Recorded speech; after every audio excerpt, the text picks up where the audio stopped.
What is up, Steelers Nation? Thank you so much for jumping on to another episode of All Steelers Talk. I'm Noah Strackbine, joined always by my main man in the corner there, producer Nick Berlansky. Find us on youtube.com/, All Steelers Talk. Subscribe anywhere you get your podcasts. And as we've been saying for the last couple of weeks, and we will continue to say, go check out our new YouTube channel, youtube.com/, All Steelers Talk clips. We just did a bunch of giveaways yesterday. I can't thank you guys. Share our appreciation enough for what you guys have been able to do over there and how quickly we've been able to grow that channel. The Pittsburgh Steelers, they got a new wide receiver candidate that has been named a great fit for them. We're going to dive into why he's not a great fit for the Pittsburgh Steelers. And, you know, maybe nobody at this point is a great fit for the Pittsburgh Steelers. We'll talk about that more. Plus, are they dropping draft hints? At this point, can we look at the Pittsburgh Steelers draft board and say, hey, maybe there's a name on there that a lot of us thought was going to be high on their list that maybe is not very high on their list? We'll dive into what that means and how that changes our perspective for round one and pick number 20. And then a starting offensive lineman on his way out. If the NFL draft goes as planned for the Pittsburgh Steelers, I think it's a real possibility. We're going to talk about that. Plus, we'll answer all of your questions, so make sure that you're dropping them in throughout the chat. It's a rainy one here in the city of Pittsburgh. How you feeling, my friend? I'm feeling pretty good, all things considered. Obviously, I just told you before we jumped on that I made some poor life decisions. I don't know if you've ever tossed something on the TV late at night to say, I'm going to fall asleep to this, and then somehow got invested, and 2 hours later, it's 1 o'clock in the morning. I'm like, well, I'm not going to get any sleep tonight, but for some reason, I feel great today. So, I mean, I'm feeling good, and I got a nice 2-hour documentary out of it. That's good. You're probably on your second wind. At some point, you're going to crash, and that crash is going to be heavy. But that's all right. That's what they make caffeinated drinks for. That's what they make coffee. That you're not a coffee drinker, so I'm not. You just run on life and life and water. You go energy drinks? Do you go energy drinks? No, just ice water. Typically, that's wild. I don't know how you live. I'm 3 cups of coffee deep. It's 9:17 in the morning, and there's no chance I don't hit a fourth before 10 o'clock. That's just best of luck. But, you know, maybe at that point, running on life is all you need. Let's talk about the Pittsburgh Steelers. Michael Gallup. That's a name, the new name that seems to be tossed out there for the Pittsburgh Steelers. Pro Football Network said that he makes a lot of sense for them. Quote, in their latest article, quote, the Steelers traded wide receiver Deontay Johnson to the Carolina Panthers earlier this month, leaving them with George Pickens and a host of question marks on their wideout depth chart. Pittsburgh has signed Van Jefferson and Quez Watkins, neither of whom is an inspiring choice as a starting wide receiver. Michael Gallup hasn't been the same player since tearing his ACL in 2022, but has a 1,000-yard campaign in 2019 on his ledger. The 6'1", 200-pounder can give the Steelers more size on the perimeter and wouldn't prevent them from drafting an early round wide receiver. Gallup has drawn free agent interest from the Panthers and Ravens since being released by the Dallas Cowboys in early March. We talked about this a little bit yesterday on the live stream. We're going to dive into it much more today. And I got to say, just right off the bat here, at this point, we're going to talk about a lot of names that don't make sense for the Pittsburgh Steelers. That's the time of year that we're in. It's the end of free agency. Guys are going to pop up. You're going to get veterans that at one time had a lot of potential in the NFL, but right now probably don't hold that same potential or that same ground. Guys that probably make sense for a team in July, but don't make sense for a team right now. That's where the Pittsburgh Steelers stand, and I think that's where Michael Gallup stands with really anybody that he's going to go to. And for the Pittsburgh Steelers as a whole, they probably don't have any offensive signings left outside of a center, maybe, where you're going to look at this and say, that's on their radar. That makes sense for them before the NFL draft. If we were talking wide receiver trade, cool. You get that done before the NFL draft because you're all in on making that move and you're ready to make a blockbuster splash and just really amp up the end of this pre-draft period. Right now, if you're looking at free agents, you're talking about Tyler Boyd, you're talking about Michael Gallup, you're talking about Hunter Renfrow, you're talking about Odell Beckham Jr., you're talking about all these veterans who, in July, if the Steelers realize, hey, we need another wide receiver, the wide receivers that we have are not going to work out, then you go and make that move. But in April, you're not going to go make that move because the Steelers are looking at the NFL draft. They're thinking they have options in the NFL draft. They're thinking that there's a possibility that they land a really high draft pick at wide receiver, or maybe a mid-round draft pick at wide receiver. Maybe they add 2 wide receivers. Who knows? You're going to go through rookie minicamp and you're going to try to find somebody there who's maybe a sleeper on the radar. You're going to go through all of your much cheaper, much younger options before you go and get a guy that is 400 yards a season and say, hey, that's an addition that I think we should make right now. Michael Gallup might make sense for a team like the Carolina Panthers, who don't really have a bunch of wide receivers and could use a third wide receiver.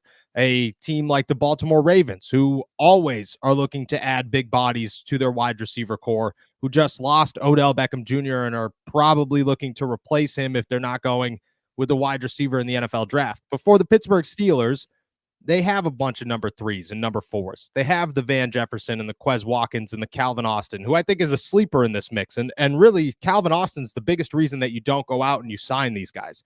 He's the biggest reason that Michael Gallup doesn't make sense for the Pittsburgh Steelers, not because they play the same position, because they don't. They play different positions. But the Steelers are going to hope that Cordero Patterson and Calvin Austin are good enough to be gadget guys and they could utilize them as their number 3 wide receiver. Then you just got to find a number 2. At that point, you don't want Michael Gallup to be your number 4 because Michael Gallup doesn't want to be a number 4. And you're not looking to sign somebody to a $3-4 million deal, which I would imagine that's what Gallup's going to go for, and bring him in here just to sit on your bench all season. Because at that point, you have Van Jefferson, you have Quez Watkins, you have Dez Fitzpatrick, you got Denzel Mims still sitting on your roster. You got who's the Marquez Galloway out of New Orleans. At one point, a phenomenal wide receiver for a season. I mean, you got options to be your last wide receiver. You don't need to go sign somebody who's going to be your last wide receiver, at least this point in free agency. We talked about it yesterday. I want to get your opinion here. You hear Michael Gallup. Am I wrong? Am I saying a bunch of stuff that doesn't make sense? Am I using Calvin Austin the wrong way that I should be using Calvin Austin when trying to make this argument? No, I think you're on the right track with all of it. I mean, looking back at that report and hearing that report, I agree that right now the Steelers have George Pickens and a bunch of question marks. Yeah. But is Michael Gallup not just another question mark? So why bring that in at this stage of the offseason? It doesn't make sense. And also referencing that he had a 1,000-yard season 5 years ago is not really enticing to me. If I'm looking for somebody that was really good early in their career and has fallen off, I'm looking at somebody who's had a worse situation like a Hunter Renfrow. But again, I don't think the Steelers are in a position right now where they need to go out and get that next receiver on the free agent market with the draft less than a month away. So again, the Michael Gallup thing, we talked about it a little bit yesterday. I know you mentioned that, but it just doesn't make sense to me as an actual viable option for the Pittsburgh Steelers. Yeah, exactly. You go through let's just read off some stats here. And you got to remember, like, I get it, the CD Lamb thing, that makes some sense. You know, you gotta take that into account that he was never number 1. Most times he was probably not even a number 2 because Amari Cooper was sitting around there. But you go through his stats just throughout his career. And I get it, 2021, he tore his ACL, he only played 9 games. But besides that, it's 500 yards, 1,100 yards, 800 yards, 400 yards, 400 yards, 400 yards. The guy's got 21 touchdown receptions. He's a big body. That's where he should be utilized. It's the red zone, right? That's where you're trying to look at a guy like that to make a lot of sense. I don't look at Michael Gallup as an option. I don't look at any free agent wide receiver as an option for the Pittsburgh Steelers right now. I think all of them, and they're all going to get tossed out there because they only have George Pickens and they need a number 2, and we'll all admit that they need a number 2. But I don't think you're going to toss a name out there in free agency right now that I'm going to sit here and say, oh, that one, I think maybe for the Pittsburgh Steelers. No, if you're going to make a trade, cool, go make a trade. You know, I don't think that makes sense financially, but name-wise, talent-wise, importance to the offense, that makes way more sense than going out and signing a guy in free agency that is not going to do much for this offense. And that's who Michael Gallup is. Go draft somebody. I think you could get a Michael Gallup talent, the same talent level in the 3rd round of the NFL draft. I think you could go get a Ricky Pearsall or a Roman Wilson or a Ladd McConkey and have the same impact, probably more for less money and for a longer time than you would with Michael Gallup. That's where I stand on that one. Let's talk about the NFL draft while we're here. The Steelers might have dropped a little bit of a hint on somebody they're not interested in in the first round of the NFL draft. They went to Alabama's Pro Day. That's a yearly thing. That happens all the time when it comes to Mike Tomlin and Omar Khan. That's a yearly stop. They're not going to miss Alabama's Pro Day. That ain't going to happen. That's like missing Clemson's. It's like missing Georgia's. It just ain't going to happen. And they always take guys out to dinner. That's, at this point, not big news. You know, when they go out to pro days, Mike Tomlin is the guy that's taking guys out to dinner. I think my favorite part of training camp is every year Mike Tomlin and Omar Khan, they have dinner with a bunch of media members. You know, we go and we just have it's nothing formal. You're just hanging out. You're eating some good dinner out in Latrobe. You're having a good time. You know, you're just kind of like, you take those moments as media members and part of the team, the coaching staff, the general manager, the owner sometimes. And you just kind of, you have to have those days where you connect, where you become like, hey, like we're all humans. You know, I get it that we're on two sides of the platform here, and there are times where you piss us off and we piss you off, but you have those moments where you kind of get together and just kind of bullshit. And every year Tomlin has stories about going out to dinner and with these prospects and who stood out, and you know who was making jokes and who wasn't making jokes, and who was ordering chicken wings, and you know, Odell Beckham Jr. is a chicken tenders guy. You know, like you always get those, and those are the best part. I think some of the best parts of training camp. This year, who will not be on that list is a guy that I think a lot of people imagined would be a first-round candidate for the Pittsburgh Steelers, who probably still is a first-round candidate for the Pittsburgh Steelers, but it's very interesting that he was not a part of the Steelers' Alabama Pro Day dinner. That name is J.C. Latham, offensive tackle, guy that the Steelers met with at the NFL Combine, guy that a lot of people thought was really high on their list, that could have been there with Armarius Mims, who could have been there with Jackson Powers Johnson, who, if he was sitting there at 20, and you know, he was a guy that the Steelers probably had their eye on. That could probably, I mean, there were arguments. There were people saying, hey, J.C. Latham would be a better pick than Armarius Mims, and it's hard to argue that because he's got the body of work. Instead, he didn't go out to dinner with Mike Tomlin. Who did was Dallas Turner, who the Steelers have no shot at, so I don't understand why you're doing that one. Kool-Aid McKinstry, who, very interesting name, and Terrion Arnold, another very interesting name, a name that I think if the Steelers have an opportunity to draft, they will draft. Kool-Aid, a little bit of a question mark, but Terrion Arnold, I think, would be very high on their list, and they don't think he's going to make it to them. Am I overthinking this? You know, J.C. Latham doesn't go to dinner with the Pittsburgh Steelers. I mean, you look at all their draft picks. They take guys out that they signed 10 years later. You know, somebody right now is just talking about the Minka, taking Minka out to dinner. They do the, hey, these guys, they're not going to be available for us now, but we're going to get to know them so that, you know, 5-6 years down the road, we have an idea who these guys are. To not take him out to dinner, I mean, am I reading too far into this?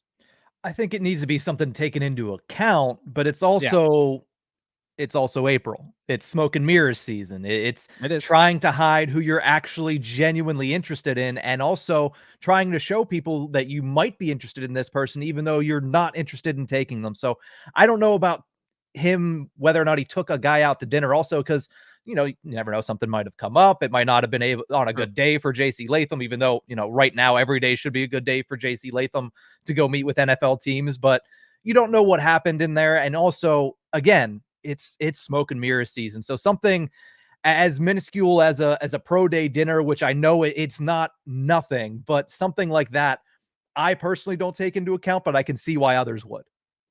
So I get that. I think it does have to be, you know, it doesn't remove anybody from a draft board. I'll make that very, like, it doesn't remove J.C. Latham from a draft board.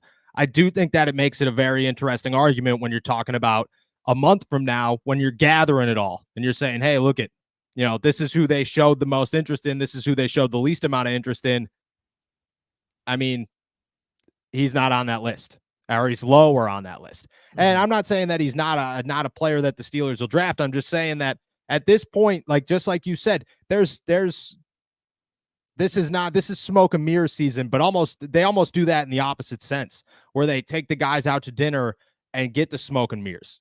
Like this is the we're taking too many guys out to dinner. We're making you think that maybe Dallas Turner's on our list, but at the same time, JC Latham is the guy that we really wanted to talk to at this dinner. You took Broderick Jones out, but you took every other Georgia guy out a year ago. You took every Alabama corner out at this point. Like, I don't know. I think that I think it's something to read into. Don't read into it too much, but I think it's something to read into. And if we were doing the draft today and making our big board, and as we get closer to the NFL draft, we'll do that. Like our draft special, we'll run through. This is our big board for the Pittsburgh Steelers. And I think JC Latham's going to be much lower on that list than I think he would have been right now. I think that one's very interesting. Who they took out to dinner, I think, like, I'm more interested in who they took out to dinner than I am who was at the actual pro day, because, Tomlin only makes a couple of stops, and those guys are names to remember. I'm just saying. I think it's somewhat interesting. I'm going to say that him going to dinner with Kool-Aid McKinstry is also very interesting, because I didn't think he was a name. I thought he was a name that would be on their radar, but I don't think he was a name that I was going to take very seriously. I think the Steelers have some interest in him. Terrion Arnold, I think, is, if you were going to name one Alabama product to go to the Pittsburgh Steelers, I think Terrion Arnold is my new favorite. I do. That's my outlook on it. Speaking of the NFL draft, let's change cycles here and let's talk Dan Moore Jr. Ray Fittipaldo of the Pittsburgh Post-Gazette went on 93.7 The Fan, was asked about the Steelers' offensive line this year, and said maybe Dan Moore Jr. is on his way out if the Steelers get what they're looking for in the NFL draft. Quote, they had to start him as a rookie. He wasn't very good, got a little bit better each and every year, but he's still not a guy that I want on my as my blindside protector. I think he's a guy who has the respect of Mike Tomlin and Pat Meyer. I think he's worked hard to achieve that, but he's certainly a guy who would be over-recruited, and he's a guy who could potentially not be on this roster in 2024 if things break a certain way with the draft and how these guys come along. Dan Moore Jr., on his way out. We've talked about this more than once. We've talked about, the future of the offensive line more than once. I've been on 93.7 The Fan. I've been on here. I've been asked about, hey, but the Steelers really like Dan Moore. They respect Dan Moore as an offensive tackle. They love Dan Moore. They think Dan Moore is a great guy. They think Dan Moore is a leader. They think that Dan Moore is a dude who, probably overstepped any potential that he had in a crappy circumstance coming into the NFL. I think that Dan Moore in that facility really is respected as a human being, but there's a difference between respected as a human being and business. And, well, this is a business, and at the end of the day, Dan Moore Jr. is probably an easy option to send out the door because it just makes too much sense. You could look at the NFL draft and say, okay, if the Pittsburgh Steelers get Armarius Mims, if the Pittsburgh Steelers get, I don't know, Tyler Guyton, if the Steelers get, who's the dude out of Washington that I can never pronounce his name, Troy something with an F. If you get any of those guys and you're looking at this and saying, hey, look at our offensive line looks pretty good right now, why not get rid of Dan Moore? You're not going to just cut him. That doesn't make any sense, because at that point you could put Dylan Cook on your practice squad. Nobody's going to grab Dylan Cook. You can make Dan Moore your last offensive tackle, and chances are he's not going to be active most games, or he is going to be active. But I think it makes so much sense if they get a tackle, just because they already have all their pieces to the puzzle. They could look at this and say, Broderick Jones is our left tackle. Rookie is our right tackle. Spencer Anderson's our swing tackle. And I think they like Spencer Anderson in that role. I think he plays it better than Dan Moore Jr. I think that he's got the ability to move more comfortably from side to side than Dan Moore Jr. I mean, Dan struggled last year in training camp playing the right side. He couldn't do it for the life of him. And I felt bad because that was his role, but it also probably saved him from getting benched during the season, because they had to look at it and say, this dude can't be a swing tackle. If he's only one side, I think that you can move on from him. And it has to be through a trade.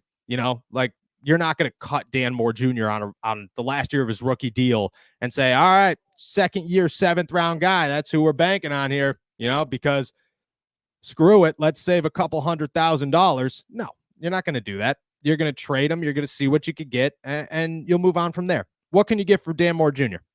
If you're going to toss out a trade, you getting anything better than a 7th-round pick?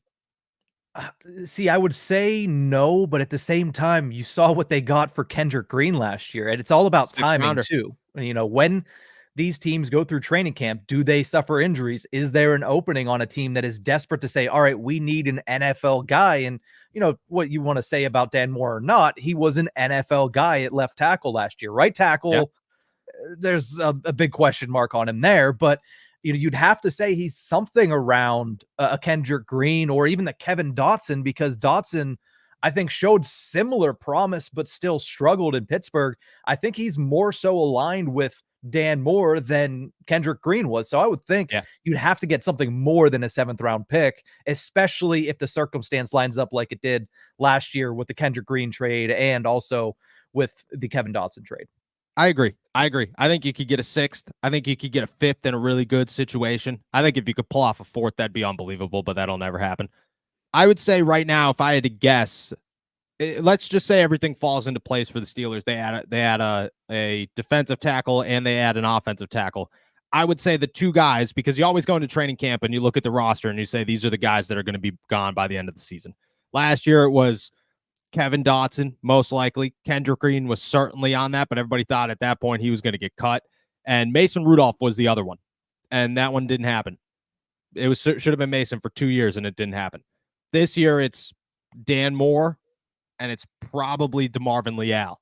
And I think both of those guys, there's just not the space on them, and they hold enough value.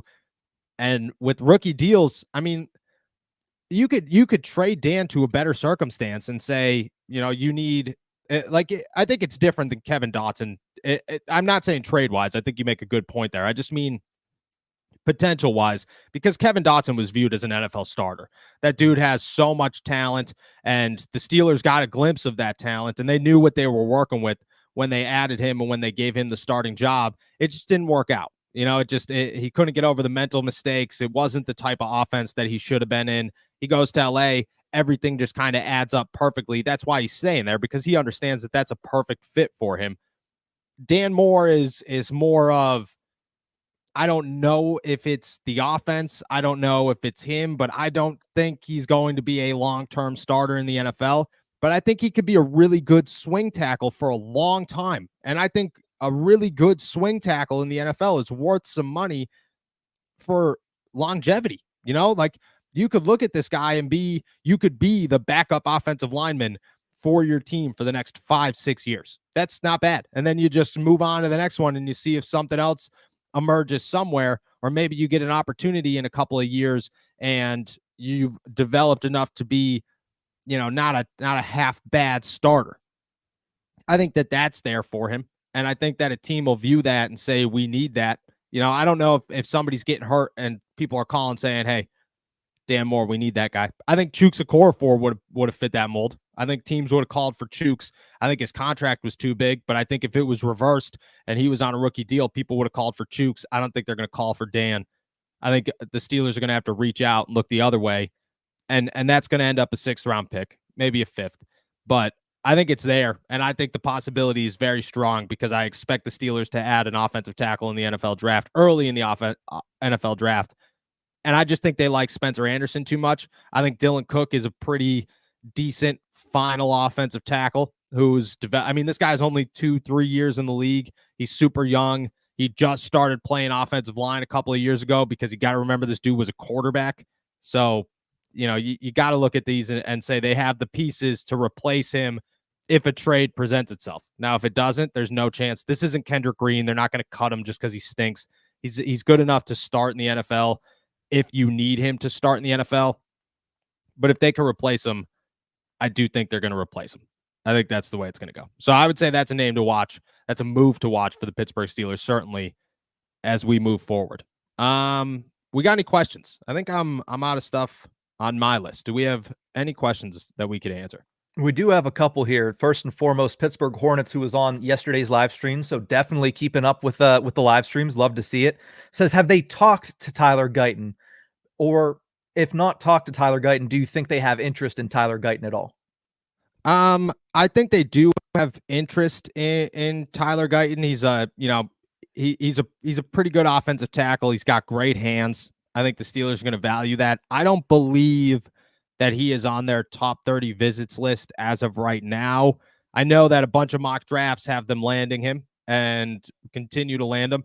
I know that I've talked to some NFL draft guys who are very high on Tyler Guyton. I think he's right in that mix of, first round offensive tackle type guys who it could be an option at 20, could be an option if you move back. I like Tyler Guyton. Again, I think Tyler Guyton's got the mechanics down, and I think there's a lot of potential there.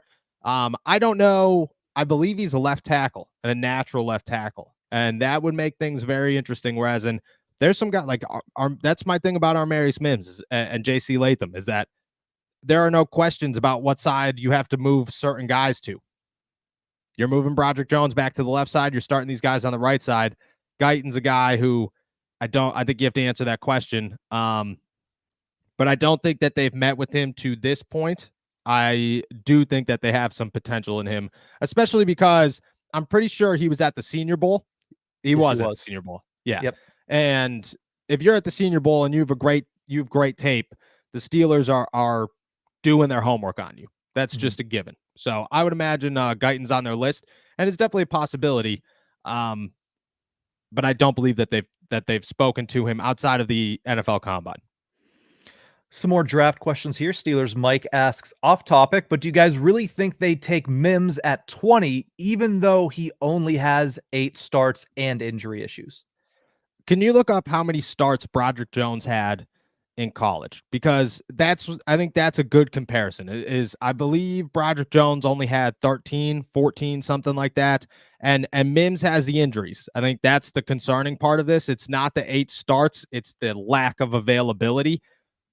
But I think, look, I mean, NFL GMs have come out and said it. Former NFL GMs have come out and said it. I've been told this by scouts in the NFL.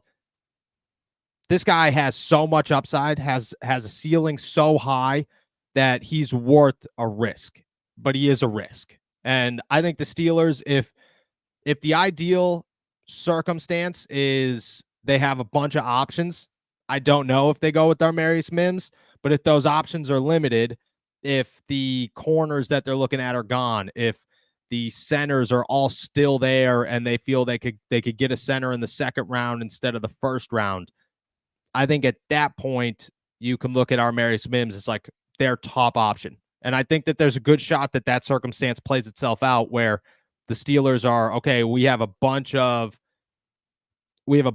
centers left. We have maybe 3 offensive tackles, and there's no corners left on the board that we want to draft.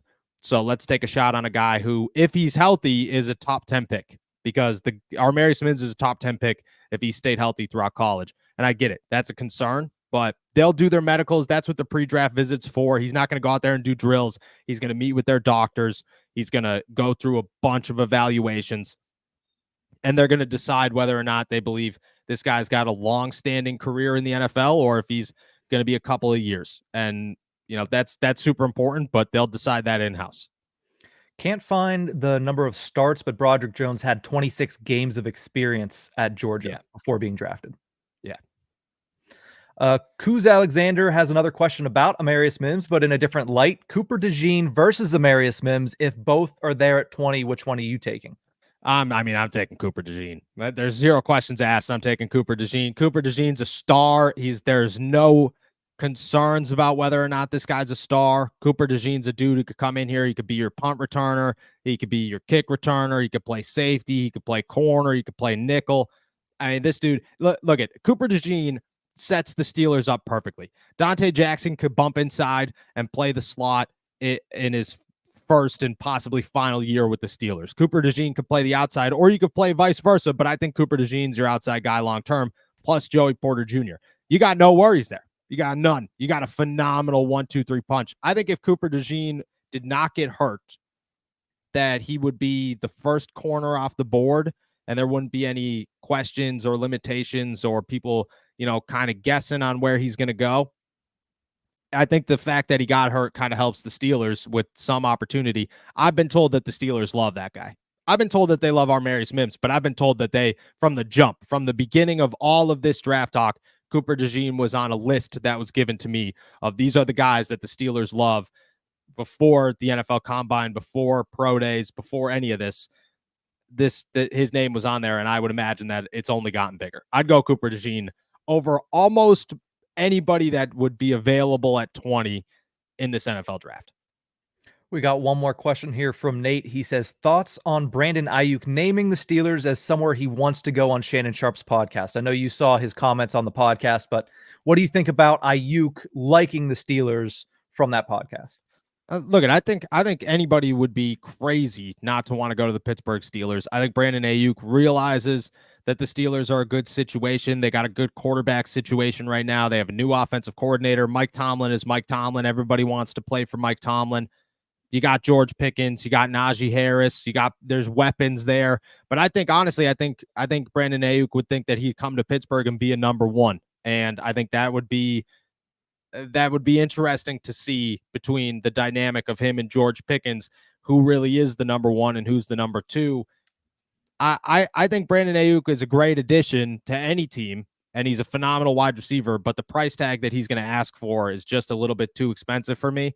And if I'm the Pittsburgh Steelers, I'm thinking that how deep this draft class is, I'm not looking for a veteran who in a year from now is going to get a $25 million contract.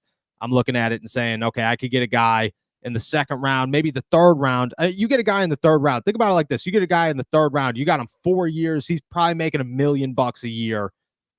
That's way better than the 3 years, $75 million that you're going to give Brandon Ayuk, and you're going to get him long-term. And I don't know. You got to pay George Pickens in 2 years. You got to pay Pat Freiermuth at the end of the season. You might have to pay Najee Harris if you pick up his 5th-year option. You still don't know what you're doing at quarterback. Too many questions to sit around and say, let's go get a veteran wide receiver worth $25 million. I don't think it's a good move for the Steelers, but I do think Brandon Ayuk is a phenomenal talent. We had a couple more come in right before you finish that question. Bert asked, you might have already answered this, but what position do you think the Steelers will target in the first round and second round?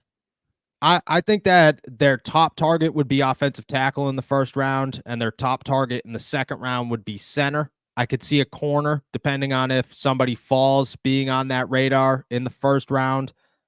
I could see center being on that first round if there are no tackles and no corners.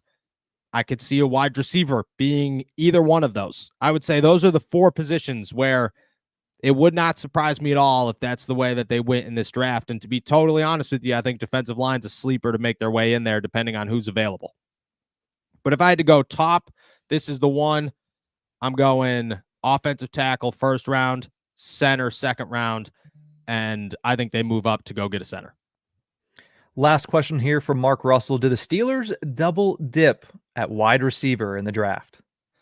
I don't think they double dip. I think that they have too many guys now.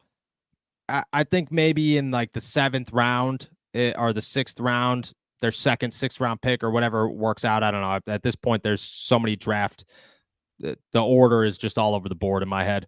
I think that maybe they could add a second one, but it's not going to be early enough. I could see them adding a guy as an undrafted free agent. I think that they have so many options. They want to see what Calvin Austin brings to this roster in really his second active year. I think that they want to see what Cordero Patterson could do to this offense. I think they want to see if Quez Watkins could do anything under Arthur Smith. I think they're going to look at that and say, look, we have 4 or 5 guys. That's good enough. We'll move forward, especially if they get somebody early. So I'm going to say no, but I wouldn't be surprised if there's a couple of them that people should keep an eye on at rookie minicamp. And I think that's where, as I'm looking through real quick, making sure I didn't miss any, but I think we're good on questions today. Awesome. Let's ask Nicole. I saw this one. I think we might have missed it. Oh, there, yeah. Yeah. I checked this one out. I want to make sure I answered. Who's the apparent hair, or who's the hair apparent for Cam Hayward? Is he on the roster? I would guess it's Keanu Benton right now. I think that they add somebody, but I think next year you're replacing most likely Cam Hayward and Larry Ogunjobi. And I think Keanu Benton's going to be one of those guys. I think another defensive tackle that they possibly get in the NFL draft this year is the other one of those guys. And I wouldn't be surprised if they make a splash in free agency a year from now and they get somebody that shores up this defensive line. I think this year was too early to go get a Christian Watkins or, any of those guys. But I think next year you're going to have the same options. And I think you're going to look at it if you're the Pittsburgh Steelers, and I would not be surprised if they made a big move to bring somebody in. But that's why I think defensive line is a sleeper for a first, maybe a second round pick for the Steelers, because if somebody's there, they're already thinking, hey, why not? We need somebody in a year. Let's get somebody now, and Larry Ogunjobi's his contract's too expensive. So you're not going to keep him longer than this season because you're going to have to pay him for even more. I think Keanu's the heir for Cam Hayward. I'm very interested to see who the heir is for Larry Ogunjobi. All right. With that said, we're heading out of here. Thank you guys so much for jumping on to another episode of All Steelers Talk. As we've been saying, we love these live streams, so keep sending us your questions, and we'll be back on Thursday to do another one. Make sure to subscribe to our YouTube channel, youtube.com/All Steelers Talk. Check us out anywhere you get your podcast. And as we've been saying, check out our new YouTube channel, youtube.com/All Steelers Talk clips for even more All Steelers Talk videos. As I said before, we will be back tomorrow. Enjoy another beautiful day in the Berg. Peace.